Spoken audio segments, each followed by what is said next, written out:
안녕하세요. 저는 현재 부모님이 운영하는 회사에서 일을 하고 있는 40대 여자입니다. 저는 아들 둘을 키우고 있는데요. 큰아들은 내년 고등학교 2학년이 되고 작은 아들은 내년에 중3이 됩니다. 저는 아들들에게 공부 잘해라, 좋은 대학 가라, 그런 소리 일절 안 합니다.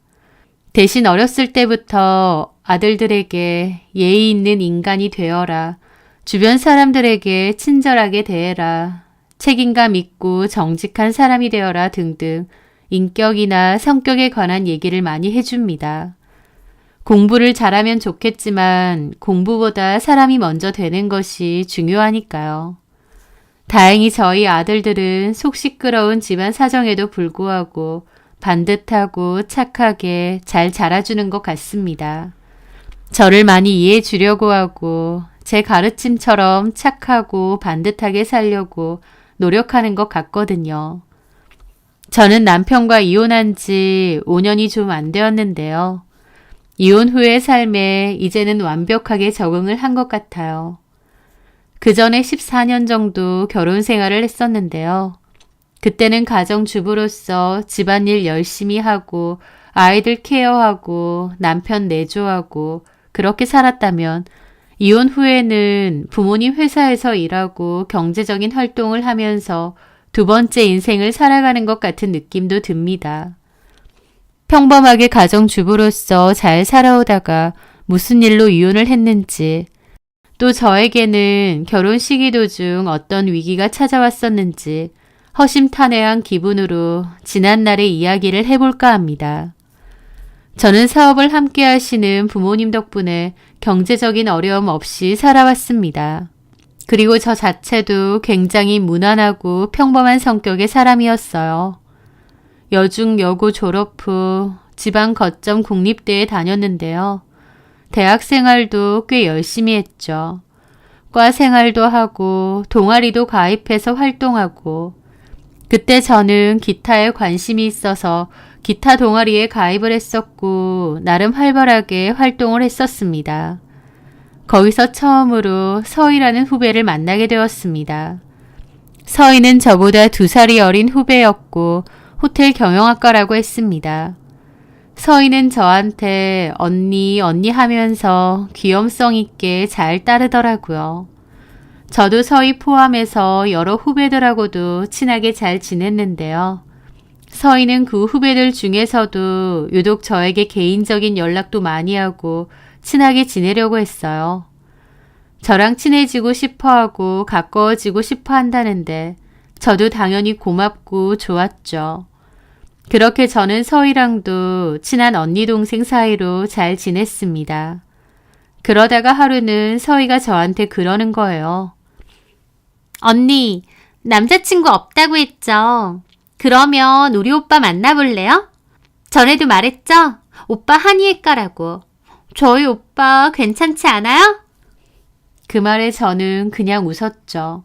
자기 오빠를 소개해주고 싶다니 나를 정말 좋게 봤구나 고맙기도 했습니다. 서희야, 나를 그렇게까지 좋게 봐줬다니 고마운데 나 일단은 남자친구 만들 생각이 없어. 왜요, 언니? 나 내년이면 졸업반인데 취업 준비해야지. 언니 학점도 좋고 토익 점수도 이미 높잖아요. 또 언니네 아버지가 사업하신다면서요. 정 안 되면 아빠 밑에서 일하면 되잖아요. 내 전공이랑 아버지 회사는 분야가 아예 달라. 그리고 이왕이면 내 입으로 취업해야지. 가고 싶은 회사도 있고. 편한 길 놔두고 뭐 하러요. 저는 나중에 저희 오빠 한의사 되면 그 병원에서 일할 거예요. 뭐 상담실장이라던가 그런 거. 적당히 제가 할 수 있는 자리 하나 달라고 해서.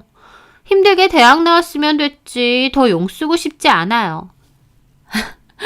너는 병원에서 일해도 잘할 것 같아. 성격도 싹싹하고. 하여튼 말은 고마운데 남자친구 만들 생각은 없네.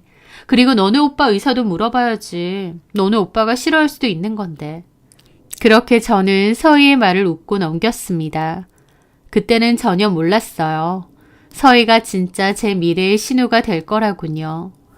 물론 그때 당시에는 소개를 받지 않았고 서희의 제안을 웃으며 그냥 넘겼습니다. 그리고 시간이 흘러 저는 4학년이 되었고 그때부턴 동아리 활동도 많이 줄이고 회사 취업을 위해 노력했습니다.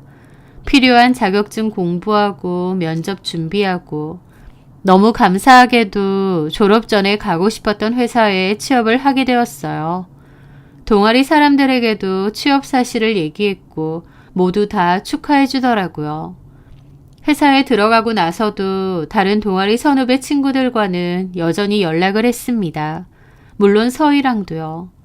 학교 다닐 때만큼 자주 볼 수는 없었지만 그래도 1년에 두세 번씩은 보면서 관계를 이어가고 있었죠.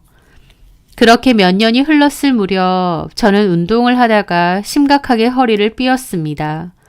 정형외과를 다니는데도 도무지 낫지를 않더라고요. 그런데 마침 서희가 자기 오빠가 있는 병원에 와서 치료를 받으라는 겁니다.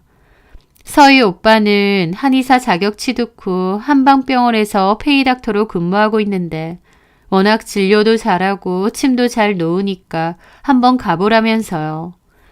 한의원을 가더라도 이왕이면 서희가 추천해 주는 데를 가보자 싶어서 가게 되었고 거기서 처음으로 서희 오빠를 보게 되었습니다. 저는 그 한의원을 여러 차례 다니면서 허리 치료를 받았죠. 그러면서 자연스레 서희네 오빠하고도 친해지게 되었습니다. 그 남자는 다정다감한 사람이었고 이런저런 대화를 나누면서 가까워졌고 그러다가 개인적으로도 연락이 왔어요. 병원 밖에서도 만나게 되었죠. 그 남자가 하루는 그러더군요. 서희가 예전부터 동아리 지영현이라고 있는데 예쁘고 성격도 너무 좋다면서 만나보라고 잘 그랬거든요. 서희가 지영 씨한테도 오빠 소개해준 애 어쩌네 괴롭히고 그랬죠? 괴롭히긴요. 자기 오빠 소개해주고 싶다고 하는 걸 보니 서희가 나를 엄청 좋게 봤구나 싶었죠. 자기 가족 소개해주고 싶다고 하는 게 쉬운 게 아니잖아요. 근데 몇 번 뵈니까 서희가 왜 그랬는지 알 것 같기도 해요. 지영 씨가 너무 괜찮은 분이다 보니까 서희가 그랬나 봐요. 사실 저 뭐 별거 없는데요 뭐. 별거 없긴요. 예쁘시고 성격도 털털하시고 회사도 좋은 데 다니시고 지영 씨 보면요. 집에서 사랑을 많이 받고 자란 티가 엄청나요. 부모님께서 지영 씨를 엄청 예뻐하고 그러셨을 것 같아요. 그리고 지영 씨도 오빠 있다고 했잖아요. 오빠도 지영 씨 엄청 귀여워했을 것 같아요. 아, 그냥 여느 집하고 똑같았죠 뭐. 저도 오빠랑 커오면서 엄청 싸우고 컸어요. 어른 되고 나서는 안 싸우고 잘 지냈지만. 그럼 오빠분은 부모님 회사에서 일하세요? 네, 아무래도 나중에 오빠가 운영할 수도 있으니까 아버지 밑에서 일하세요. 지영 씨는요? 저야 뭐 다니는 회사 있고 별 생각 없죠 뭐. 나중에 필요하면 저도 부모님 회사 다닐 수도 있고요. 근데 사실 회사라고 해봤자 작아요. 직원 다 해도 60명 되나? 작은 소기업이죠 뭐. 아휴, 그게 작나요? 부모님 두 분 다 대단하시네요. 그렇게 그 남자와 저는 좋은 만남을 이어갔습니다. 저희의 만남을 서희는 쌍수 들고 환영하더라고요. 사실 저한테 자기 오빠 병원 가보라고 한 것도 일부러 그렇게 한 것 같았죠. 하여튼 그렇게 잘 만나오다가 결혼에도 꼴이 나게 되었습니다. 결혼하고 얼마 뒤 첫째 아이도 바로 가지게 되었죠. 저는 임신 후 임신 불안정과 더불어 몸이 많이 안 좋아서 다니던 회사는 퇴사하게 되었고 그 후부터는 줄곧 가정주부로서 지내게 되었어요. 첫째 아이 낳고 2년 뒤에 둘째 아이도 낳게 되었고요. 저희 집은 평범하고 화목한 집이었습니다. 결혼 생활 동안에 별다른 문제 없이 잘 살았습니다. 시댁 식구들하고 무난하게 잘 지냈어요. 그런 남편과 제 사이에 문제가 생기기 시작한 건 저희 부모님의 회사가 어려워지면서부터였습니다. 저희 부모님은 사업을 좀 더 확장시키려고 하셨고 그 과정에서 새로운 시설 설비도 들이고 빚도 많이 내면서 좀 무리를 하셨어요. 근데 그게 잘 안 됐습니다. 신규 사업이 실패하면서 회사에 큰 타격을 입었고 상황이 몹시 악화가 되었죠. 부모님이 수습을 해보려고 백방으로 뛰었지만 안 됐고 우여곡절의 과정 끝에 결국 다른 사람에게 회사를 넘기게 되었습니다. 처음 저희 친정 사업이 어려워지기 시작했을 때는 시댁 식구들이 다 걱정을 많이 해주셨어요. 잘 될 거다, 부모님이 위기를 잘 이겨내실 거다 하시면서요. 저도 시댁 식구들의 위로와 응원을 받으면서 참 든든하고 고마웠죠. 하지만 그 후로 결국 회사가 다른 사람에게 넘어가게 됐고 부모님은 그 과정에서 따로 갖고 있던 개인 재산까지도 많이 처분하게 되었습니다. 저 역시도 부모님이 저에게 따로 주셨던 개인 재산을 처분해서 부모님께 보태드렸고요. 친정 식구들에겐 참 많이 힘든 시기였죠. 그런데 저를 더 힘들게 한 건 갈수록 차가워지고 달라지는 시댁 식구들과 남편의 태도였습니다. 사실은 남편은 페이닥터를 끝내고 본인 개인 한방병원을 차리고 싶어 했고 저희 부모님이 투자를 해서 병원을 차려주시기로 했거든요. 물론 직접 계약을 하거나 그런 건 아니고 사이다 보니 구두로 약속을 하셨었죠. 그런데 그 회사에 문제가 생기면서 부모님 회사가 다른 사람에게 넘어간 거고요. 남편은 저희 부모님 투자받아서 병원을 열려는 계획이 있었는데 같이 무산되면서 그때부터 저와 처가에 대한 불만이 생겼던 것 같습니다. 더불어서 제가 갖고 있던 아파트나 주식 등을 처분해서 부모님을 도와드리기도 했는데 그거 가지고도 남편과 시댁 식구들하고도 갈등이 좀 있었어요. 결혼했으면 부부 재산이기도 한데 왜 그걸 네 마음대로 처분해서 친정에 주냐 이거죠. 사실 제 입장에선 이해가 안 되는 게 애초에 그 재산도 저희 부모님이 주신 거고 부모님 사정이 어려우면 얼마든지 다시 돌려드릴 생각이 있었거든요. 그런데도 시댁 식구들과 남편은 불만이 엄청 많았죠. 10년 넘게 별다른 문제 없이 잘 지내오다가 딱 그 기점으로 시댁 식구들 그리고 남편과 갈등이 생기고 사이가 안 좋아지기 시작했던 겁니다. 그리고 시댁 식구들은 그때부터 저를 무시하기 시작했어요. 제 입장에선 그게 얼마나 섭섭한지요. 저희 부모님 회사가 다른 사람에게 넘어가서 가뜩이나 너무 마음이 힘든데 시댁 식구들과 남편까지도 저와 친정을 무시하는 게 느껴지니까요. 예를 들어 예전에는 제가 시댁에 가도 설거지 한 번을 안 시키셨어요. 제가 하겠다고 해도 어머님은 극구 말리셨죠. 며느리도 손님인데 우리 집 와서 고생할 필요 없다면서요. 그런데 저희 집 그렇게 되고 나서부터 자연스레 설거지나 뒷정리를 저한테 하라고 넘기시더라고요. 이게 참 별거 아니고 저도 당연히 할 수 있는데요. 10년 넘게 귀한 며느리 손에 물 한 방울 안 묻히겠다고 하시다가 딱 그 일 이후로 바로 태도가 돌변하시니 저도 황당할 수밖에 없었습니다.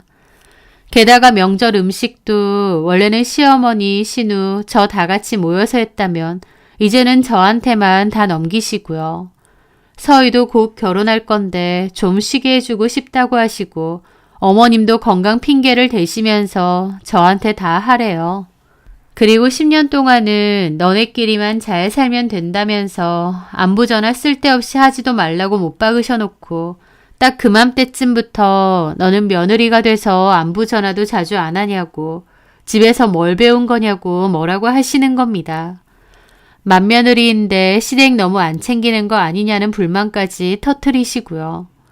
저뿐만 아니라 대놓고 저희 친정도 무시하셨죠. 처갓집 망해서 우리 아들까지 곤란한 거 아니냐는 얘기를 하시질 않나.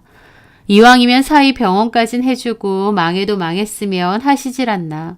갈수록 말의 도가 지나치더라고요. 저희 집 어려워지고 나서 눈에 띄게 달라진 시부모님의 태도에 저도 경악을 했습니다. 그전에는 늘 저를 배려해 주시고 잘해 주셔서 나는 정말 좋은 시댁을 만났구나 했는데 그게 아니었던 거예요. 시댁 식구들이 저에게 잘해 주었던 건 제 친정이 여유가 있고 경제적으로 도움이 되기 때문이었던 겁니다. 나중에 아들 병원도 차려주실 거라 생각했고요. 그런데 이제 그게 아니다 보니 바로 저를 무시하기 시작하신 거죠. 시부모님은 그렇다 쳐도 신우까지 그러는 건 너무 섭섭하더라고요. 저희 신우인 서희는 신우이기 전에 저에게는 친한 학교 후배이기도 하잖아요. 그런데 저희 집 어려워지고 나서는 신우도 덩달아 저에게 한없이 차가워지더군요. 사실 그맘때 신우는 결혼 준비를 하고 있었는데요. 신우가 결혼하면 제가 축의금 명목으로 돈을 크게 해주려고 했었습니다. 신우도 그 돈을 기대했고요. 그런데 저희 집 사정 어려워지고 제가 제 개인 재산도 많이 처분해서 부모님 도와드리고 그렇다 보니 신우 결혼한다고 해도 약속한 것만큼은 못 주겠더라고요. 그래도 약속한 금액에서 3분의 1 정도는 꼭 해주겠다고 했는데 신우가 그때부턴 찬바람이 쌩쌩 부는 겁니다. 솔직히 3분의 1이라고 해도 금액으로 치면 적은 돈도 아니고 또 애초에 저에게 맡겨놓은 것도 아니잖아요. 그런데 저한테 섭섭한 티를 대놓고 내고 심지어 어머님과 둘이서 대화하는 것도 제가 우연히 들었습니다. 그럼 전해준다고 왜 공수표 날렸어? 가만 보면 새언니도 진짜 허풍 심하지 않아? 오빠 병원도 그렇고 내 결혼 비용도 그렇고. 내 말이 그 말이다. 말을 말지. 말을 했으면 지키던가. 아니면 생색이나 내지 말던가. 라는데 기가 막혔죠. 저 신우 결혼자금 해준답시고 생색낸 적 한 번도 없습니다. 오히려 신우가 전부터 자기 결혼하면 새언니는 얼마 해줄 거냐고 여러 번 물었고 저는 최대한 많이 해주고 싶은 마음으로 얘기를 했던 거예요. 물어봐서 제 딴에는 좋은 마음으로 큰 액수를 말했던 거고 상황이 안 달라졌으면 저도 처음 얘기했던 그 금액대로 해줬을 겁니다. 하지만 저도 사정이 어려워졌잖아요. 그걸 다 알면서 어머님과 신우는 몹시 서운해하고 저를 실속 없는 허풍쟁이인 양 매도하더라고요. 그 일로 저도 서운한 게 쌓였습니다. 어머님이 말끝마다 너네 친정 망해서 라는 소리 하는 것도 도저히 못 참겠더라고요. 그래서 하루는 그만 좀 하시라고 한 소리를 했고 그 일로 어머님과 제가 목청 높여 싸운 적이 있었습니다. 저는 울면서 진짜 너무하신다고 그러고 집에 애들만 데리고 돌아와 버렸고 어머님은 어머님대로 화가 나서 저더러 이제 시댁 오지 말라고까지 하셨죠. 게다가 그 일로 신우까지도 저한테 너무하네 어쩌네 그러고 남편까지도 저한테 뭐라고 하는 겁니다. 엄마가 한마디 했다고 그 앞에서 눈물바람으로 어머님 너무하신다고 그러고 친정 망했다고 무시하는 거냐 그러고 왜 그러는 거야? 우리 엄마 아빠가 뭘 어쨌다고? 솔직히 우리 부모님 사정 어려워지고부터 어머님 아버님 나 무시하고 태도 달라진 거 맞잖아. 아가씨도 그렇고 당신까지. 그거는 당신 자격지심이야. 우리가 뭐 어쨌다고. 내 보기엔 똑같기만 한데. 참나 팔은 안으로 굽는다더니 내가 그걸 못 느껴? 당신이야말로 별것도 아닌 걸로 왜 이렇게 예민하게 굴어? 엄마랑 서희가 뭐 어쨌다고 맨날 섭섭하네 어쩌네 하면서 자기 가족 편만 들었습니다. 사실 시부모님이나 신우보다 더 섭섭한 건 남편이죠. 남편이야말로 저희 부모님의 투자 계획이 무산되고 나서 저에게 몹시 냉랭해졌거든요. 더 이상 저희 부모님한테 찾아가지도 않고 연락도 안 드리고요. 시부모님이나 신우는 다 그렇다 칩시다. 하지만 남편이 그렇게 나오는 건 저도 너무 심란하더라고요. 남편이 우리 친정 부모님한테 무슨 덕 보려고 그동안 잘한 건가 싶고 친정 부모님 사정이 어려워지니 바로 본색 드러내는 건가 싶기도 하고요. 그렇게 저는 그맘때 시부모님과도 사이가 안 좋고 남편하고도 사이가 안 좋았습니다. 여러 일이 겹쳤으니 정신적으로 너무 힘들더라고요. 그런데 그런 와중 불행은 손잡고 온다더니 남편에게 뒤통수까지 맞는 일이 있었습니다. 남편은 출퇴근할 때 쓰는 가방이 있는데요. 그 가방 안에서 정력 강화제를 여러 개 발견하게 된 겁니다. 솔직히 저랑은 그때 사이가 한창 안 좋아서 남편이 서재방에서 잘 때도 많았던 때였는데요. 당연히 부부관계도 몹시 뜸했던 때입니다. 그런데 그런 남편 가방에서 그런 게 나오다니. 그 순간 남편에게 여자가 있구나 라는 생각이 번뜩 들면서 머리가 띵해지더라고요. 저는 혼자서 속을 끓이다가 차라리 남편에게 허심탄회하게 물어보자 싶어서 다음날 남편에게 물었습니다. 그랬더니 남편은 자기 게 아니고 친구 거랍니다. 자기가 한의사니까 친구가 구해달라고 해서 돈 받고 주문해서 구해준 거고 만나면 줄 거래요. 남편이 오히려 저보고 뭔 생각을 하는 거냐면서 쓸데없는 생각하지 말라고 면박을 줬습니다. 남편이 굉장히 당당하게 나왔기 때문에 저도 남편 말을 믿었어요. 100% 믿긴 건 아니라고 해도 그냥 믿고 넘어가려 한 거죠. 그런데 그 뒤에 아이 학교에 가야 해서 남편 차를 썼다가요. 물티슈를 찾는다고 글로브 박스를 열게 되었습니다. 그런데 거기에 고가의 명품 목걸이가 담긴 케이스가 작은 종이 상자 안에 있는 거예요. 일주일 뒤가 마침 제 생일이었기 때문에 저는 조금의 의심도 없이 제 생일 선물이라고 생각했습니다. 그 목걸이는 제가 갖고 싶었던 거기도 하고요. 솔직히 그 목걸이를 보는 순간 남편에 대한 의심은 사라지고 미안한 마음만 들더라고요. 나한테 서프라이즈 선물 주려고 이렇게 몰래 준비까지 했는데 나는 괜히 남편을 의심했구나 싶기도 했거든요. 그리고 제 취향까지 생각해서 목걸이를 고른 걸 보고 감동받기도 했습니다. 이러나 저러나 남편이 최고네 생각하며 흐뭇한 마음으로 조용히 다시 닫아놨어요.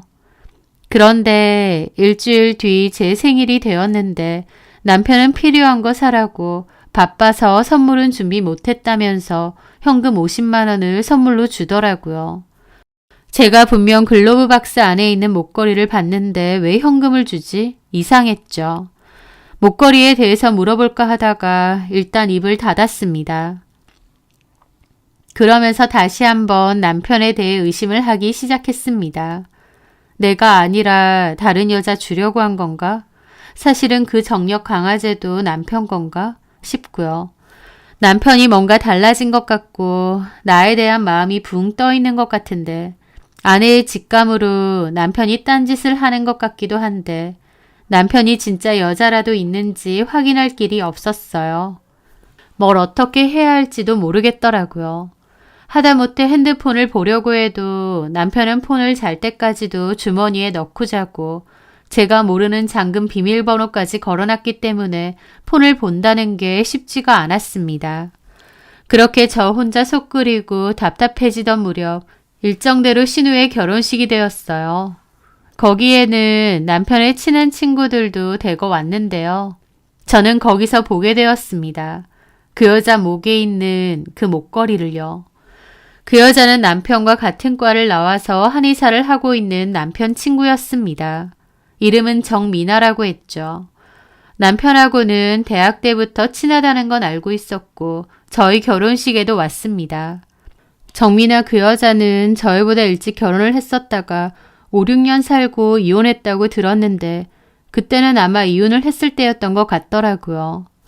하여튼 그 여자도 신우 결혼식에 참석을 했는데 그 여자 목에서 그 목걸이가 반짝이는 겁니다.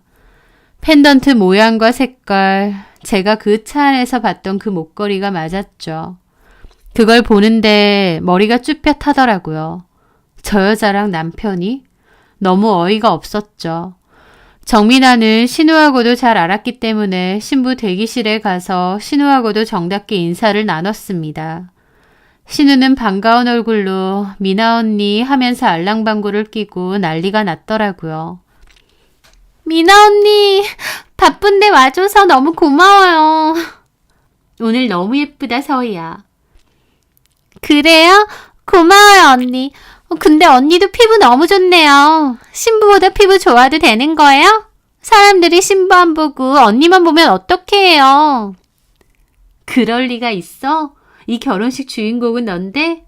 너 오늘 너무 아름답고 예뻐. 그리고 결혼 축하한다.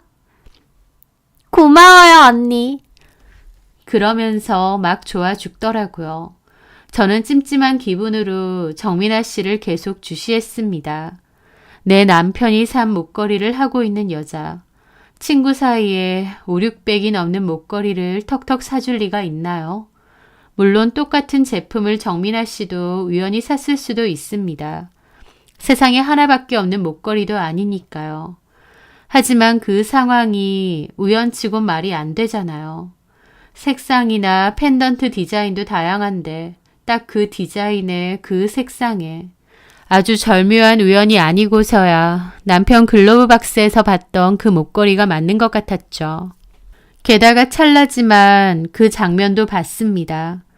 신우 결혼식장에서 남편과 정민아가 담소를 나누다가 정민아가 인사를 하고 먼저 가는데 슬쩍 지나가면서 손가락으로 남편 손바닥을 훑고 지나가더라고요. 의도적으로요. 남편도 힐끗 지나가는 정민아를 돌아보는 것까지 다 봤습니다. 약간 거리가 있었지만 분명히 봤고 제 눈을 의심했습니다. 두 사람 사이에 어떤 사인을 봤으니까요. 심장이 얼마나 뛰고 손발이 떨리는지 신우 결혼식 내내 머리가 터질 것 같았죠. 저는 신우 결혼식이 끝나고 그 일을 남편에게 따져 물었습니다. 사실 당신 차에서 목걸이 발견했다. 내 건 줄 알았는데 왜 정민아 씨가 하고 있느냐라고요. 그러자 남편이 정민아에게 선물한 건 맞답니다. 그런데 뭐라고 하냐면요. 정민아가 한방병원을 개원해서 운영 중인데 남편에게 공동 원장 자리를 제안했답니다. 자기는 거기에 응할 거고 최소한의 투자비로 좋은 자리 제안해 준 게 너무 고마워서 그 목걸이를 선물했다고 하더라고요. 그리고 저는 아까 둘이서 손 만지지 않았냐 하니까 펄쩍 뜁니다. 저더러 의부증이냐 망상증 있느냐 어떻게 걔랑 내 사이를 의심하느냐면서요. 하지만 저는 오히려 남편의 외도를 확신했습니다. 정민아가 괜히 남편을 공동 원장 자리에 앉힐 이유는 없다고 생각이 들었거든요. 그리고 제가 그 두 사람이 손을 만지면서 스치는 걸 보기도 했고요. 저는 따로 증거를 찾아보겠다고 결심을 했습니다. 그런데요. 외도 증거를 잡는다는 게 말처럼 쉬운 일이 아니더라고요. 저는 남편이 마침 충전 때문에 폰을 올려놓고 잘 때가 있었는데 그때 몰래 뒤져보려는 걸 딱 들키게 되었습니다.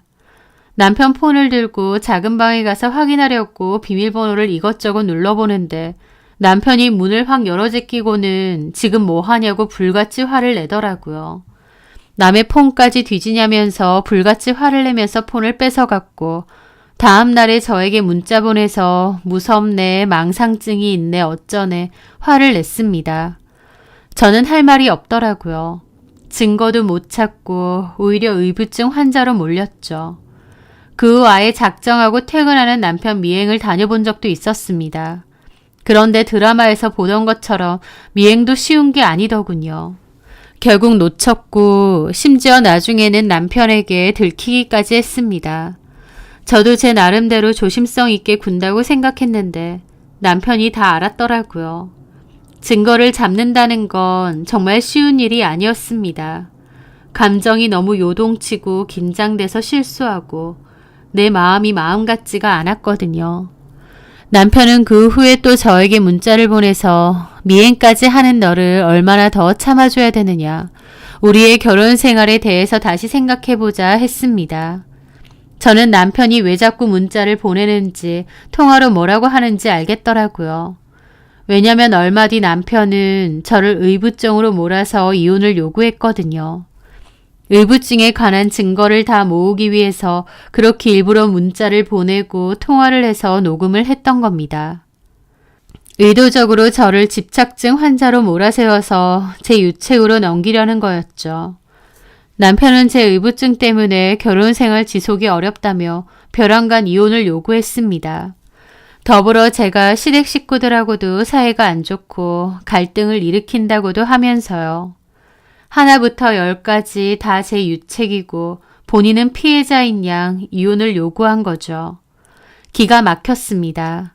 남편과 그맘때 급격하게 사이가 안 좋아지긴 했지만 이런 식으로 몰래 증거를 다 모아서 이혼 요구까지 할 줄은 몰랐거든요. 남편은 저와의 이혼을 이미 철저하게 준비하고 있었던 겁니다. 10년 넘게 잘 지내오다가 갑자기 남편이 저렇게 하는 이유는 뻔했죠.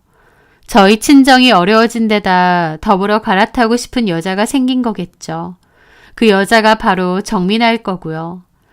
제 딴에는 그 두 인간의 외도 증거를 찾으려고 노력을 했던 건데 증거는 못 잡고 오히려 남편에 대한 과도한 집착을 하는 의부증처럼 몰아세워지고 있었던 겁니다.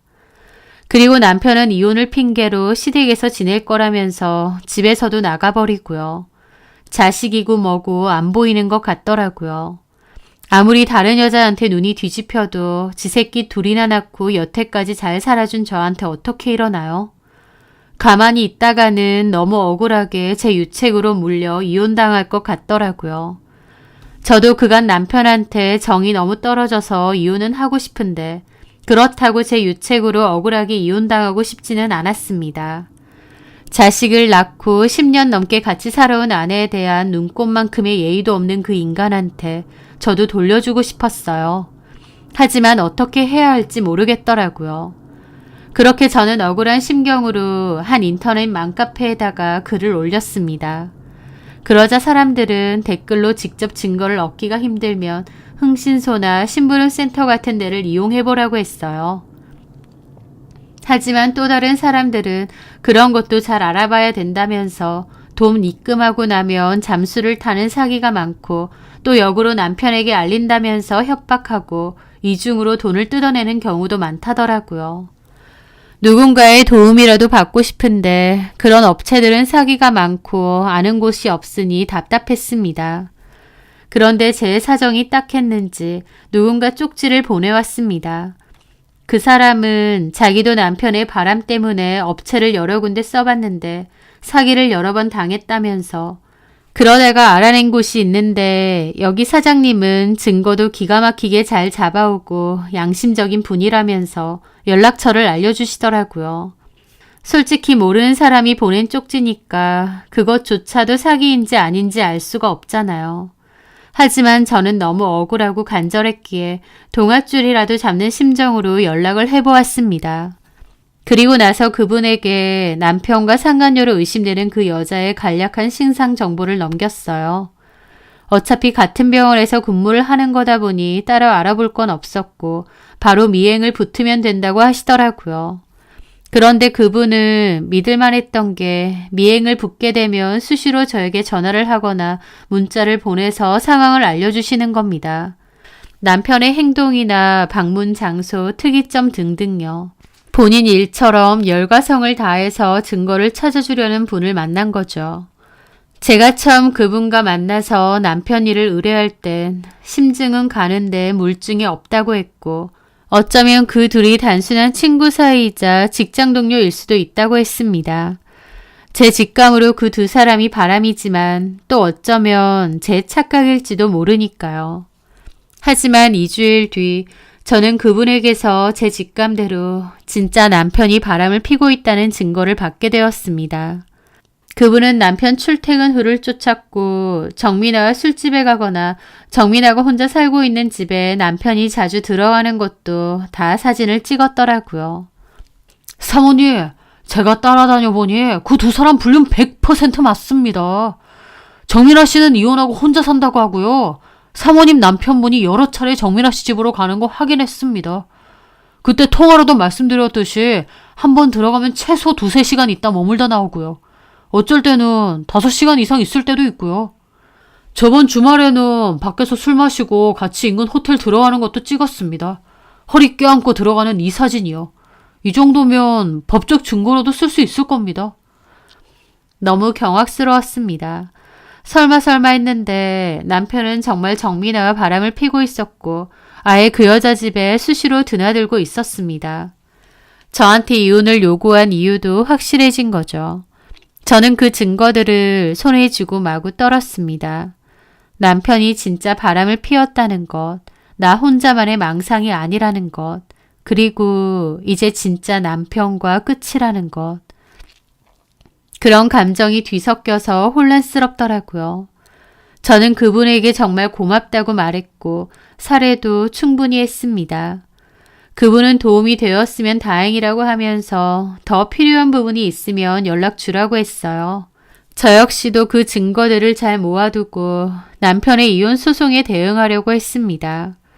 상간 위자료 소송도 진행하기 위해 변호사도 선임하고요. 그렇게 제 나름대로 준비를 하고 있는데 그 와중에 동아리 사람들이 제 이혼 소식을 알더라고요.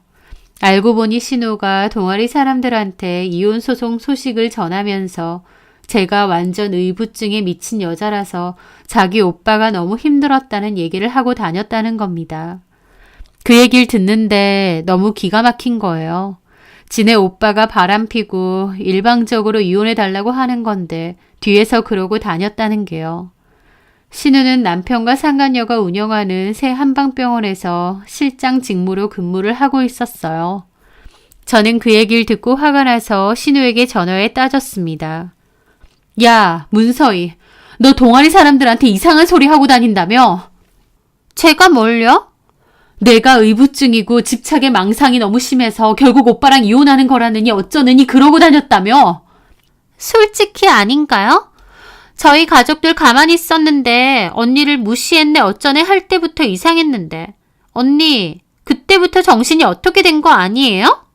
그리고 오빠한테 들어보니 핸드폰 뒤지고 몰래 미행하다가 걸리고 그랬다면서요? 언니 왜 그래요 진짜? 내가 동아리 사람들한테 틀린 말 한 것도 아니잖아요. 야, 니네 오빠 진짜 바람피는 거 맞거든? 네가 언니 하는 그 정민아라. 나 참 아니거든요. 내가 같이 일하면서 그것도 모르겠어요? 미나 언니랑 우리 오빠 아무 사이 아니에요. 너는 눈치가 없어? 와, 오빠한테 들은 것보다 심각하네. 언니, 증거는 있고 그런 미친 소리 하세요? 증거는 차고 넘치지. 왜? 좀 보여줄까? 네? 증거가 있다고요? 우리 오빠랑 미나 언니 불륜이라는 증거요? 그래, 너무 많지. 아니다, 맛보기로 아예 보여줄게. 그래야 어디 가서 헛소리 안 하고 다니지. 병원에서 딱 기다려봐. 그렇게 저는 증거사진 여러 장을 챙겨 들고 그 병원을 찾아갔습니다. 제가 안으로 들어가니 병원 안에는 환자들이 꽤 있었고 제가 들어가자 신우가 놀라서 오더라고요. 진짜 많네? 여기가 어디라고 와요? 나가서 얘기해요. 아니, 여기서 얘기할게. 나가시라고요. 경찰 부를까요? 내가 뭘 했다고 경찰을 불러? 네가 증거 어쩌고 하길래 보여주려고 온 거잖아. 그 말에 신우는 어이없는 표정을 짓더라고요. 그러더니 그럼 어디 봐요? 그래, 봐. 저는 신우 면상에 사진 뭉텅이를 확 집어던졌습니다. 아, 미안해라. 손이 미끄러졌네. 병원에 있던 사람들 다 놀라서 쳐다보고 웅성웅성 거리더라고요. 궁금하다고 했잖아. 어디 봐. 이 병원 두 대표 원장들이 바람피는 사진. 네가 궁금하다고 해서 잘 나온 걸로 챙겨왔어. 그 말에 환자들 웅성거리고 신우는 얼굴 빨개져서 저한테 미쳤냐고 하더니 바닥에 떨어진 그 사진들을 서둘러 줍더라고요. 그러더니 사진을 보고 지도 놀라긴 했습니다. 어때? 내가 이래도 의부증이고 집착증 환자야? 여기 정민아 진료실 어딨어? 저기서 접수하고 들어가면 돼? 내 남편이랑 바람난 여자 낯짝 한번 보고 싶네. 아니면 온 김에 내 남편 낯짝이나 오랜만에 볼까? 집을 나가서 말이야. 그만하고 나가요. 쫓아내기 전에. 너 그딴 유언비어 퍼뜨리고 다닌 거 나한테 미안하지도 않지? 내가 뭐가 미안한데. 그러면서 신우랑 다툼이 생겼습니다. 병원이 소란스러워지자 남편이 원장실에서 나왔고 경악해서 달려오더라고요. 여길 왜 와? 미쳤어? 당장 나가! 네 동생이 네 불륜 사진 궁금하다고 해서 갖고 왔어. 직접 봐. 남편도 놀라더라고요. 제가 증거를 못 찾아낼 거라고 생각했겠지만 이렇게 버젓이 들고 왔으니까요. 남편은 다른 환자들이 웅성거리자 곤혹스러운 얼굴로 저를 밀었습니다. 당장 나가! 어디하고 행패야! 저는 놓으라고 했고 남편은 억지로 제 팔을 끌고 나갔죠. 그 와중에 신우가 뒤에서 비아냥거리더군요. 와, 지독한 년. 저러니까 오빠가 이혼하고 싶어 하지. 그렇게 남편은 저를 억지로 끌고 나오더니 1층에서 내팽개치듯 하더라고요. 저는 화가 나서 남편 싸대기를 있는 힘껏 날렸죠. 뭐 하는 짓이야? 정민아랑 바람 피고 다닌 주제에 나만 미친년 만들었지. 너는 사람 새끼도 아니야. 이혼. 그래 해줄게. 해줄 테니 전연하고 살아봐. 재산 분할 위자료 제대로 물 생각하고. 그리고 이 병원도 불륜병원이라고 어디 소문내줄 테니까 딱 기다려. 저는 그렇게 으름장을 놓고 돌아갔습니다. 어쩌다가 이렇게 된 건가 싶어 눈물이 막 흐르더라고요. 그 후 저는 속도 있게 소송을 진행했습니다. 남편과 제가 둘 다 이혼을 원했기 때문에 이혼은 협의로 가능했고 다만 유책이 누구냐를 따지게 되었는데 저는 남편의 외도를 유책으로 주장했고 남편은 제가 시댁 식구들과 싸우고 맏며느리로서의 역할을 소홀했다고 주장했습니다. 하지만 저에게 남편과 정민아의 불륜 증거가 있기 때문에 이혼에는 당연히 남편의 잘못이 훨씬 컸죠. 저는 남편과 정민아를 상대로 상간소송도 진행했고 허위사실을 유포하고 다닌 신우를 상대로도 고소를 진행했습니다. 1년 정도 끝에 치열한 공방이 오갔고 결국 저의 승소로 무사히 끝이 나긴 했습니다. 더불어 재산분할이나 양육비도 제가 원하는 방향으로 잘 마무리가 되었고요. 그 1년의 시간이 참 길고 힘들기도 했지만 결과가 좋아서 그나마 위로가 되더군요. 그리고 참 우습게도요. 정민아도 저에게 상간소송 당했잖아요. 게다가 그날 그 난리친 덕분인지 병원에 대한 안 좋은 소문도 동네에 다 퍼지고요. 그 일로 정민아와 남편은 자주 다툰 모양이었습니다. 결국 둘 사이도 끝났다고 하더라고요. 정민아가 전화가 와서 소송 취하해달라면서 제 남편하고 끝났다고 본인이 말했거든요. 애초에 제 남편이 저랑 이혼 예정이라고 하면서 자기를 꼬셨다고 본인도 억울하다는 거예요. 저랑 남편은 이혼 예정인 적도 없었고 본인이 유부남이랑 놀아난 것도 맞는데 뭐가 억울한지 모르겠더군요. 저는 얼마를 주던지 간에 취할 생각 없다고 끝까지 갈 테니 재판 결과나 받으라고 했습니다. 정민아는 남편과 사이가 틀어졌으니 병원에서 나가달라고 한 모양인데 남편도 본인 지분이 어느 정도 있으니 못 나간다고 버텼나 보더라고요. 그것 때문에 정민아와 남편도 소송 들어가고 법적인 다툼이 이어진다고 했습니다. 그에 따른 소송 비용만 해도 엄청나다고 하더군요. 남편 놈은 소송비로만 몇 천을 물게 된 거죠. 하여튼 저는 겨우 이혼을 했습니다. 그 후 재산분할 받은 돈으로 작은 집을 구하려고 했는데 친정 부모님이 그냥 들어와서 같이 살자고 하셔서 같이 살게 되었어요. 부모님은 이전 회사는 넘어갔고 오빠와 함께 새로운 회사를 조금씩 준비하고 계셨는데요. 저도 거기 동참해서 같이 일하게 되었습니다. 전 회사 같은 규모는 아니지만 가족끼리 심기일전해서 열심히 일하고 있고 조금씩 성과도 나오고 있습니다. 이혼의 아픔과 상처를 딛고 그렇게 힘을 내며 바쁘게 살았습니다. 시간은 빠르게 흐르고 흘러 4년 정도의 시간이 흘렀을 때였어요. 그날은 가족끼리 다 같이 식사를 하기로 했고 저는 외근을 나왔다가 서둘러 회사로 복귀를 하려고 할 때였죠. 모르는 번호로 전화가 왔는데 거래처 관련 전화일 수도 있어서 받았습니다. 그런데 상대방은 뜻밖의 사람이더군요. 바로 전신우인 문서희였습니다. 저는 우리가 연락할 사이가 아닌데 무슨 일이냐고 했어요. 저는 솔직히 그때 전 남편이 죽었나? 라는 생각까지 했습니다. 그게 아니면 전신우가 저한테 전화를 할 이유가 없잖아요. 근데 그건 아니었고 전신우는 기운 없는 목소리로 저에게 그러더군요. 저기 언니 시간 되면 잠깐 볼 수 있나요? 제가 언니 있는 대로 갈게요. 그 말에 황당했죠. 지금 나한테 전화한 거 맞아? 너랑 내가 이렇게 전화할 사이야? 부탁 좀 할게요. 꼭 드릴 말씀이 있어서요. 라는데 뭔 얘긴지 궁금하긴 하더라고요. 결국 한 장소를 얘기하고 20분 뒤에 보자고 했습니다. 그렇게 저는 4년 만에 전신우를 보게 되었어요. 그런데 4년 만에 만난 전신우는 눈밑이 퀭하고 안색이 정말 안 좋더라고요. 그래서 저는 속으로 건강이 어디 아픈가? 혹시 돈 빌리러 왔나 싶었죠. 그런데 전신우의 입에서는 정말 뜬금없는 소리가 나왔습니다. 잘 지냈죠, 언니? 보기 좋네요. 상현이, 상준이도 잘 지내죠? 한번 봐야 되는데. 그딴 거 묻지 말고 할 말이 뭔데? 너네 오빠 죽어서 보고 알리는 거 아니면 나한테 연락할 일 없잖아? 저도 악에 받쳐서 그렇게 말했습니다. 그런데 신우가 울먹거리더라고요. 미안해요, 언니. 그때 내가 너무 심했어요.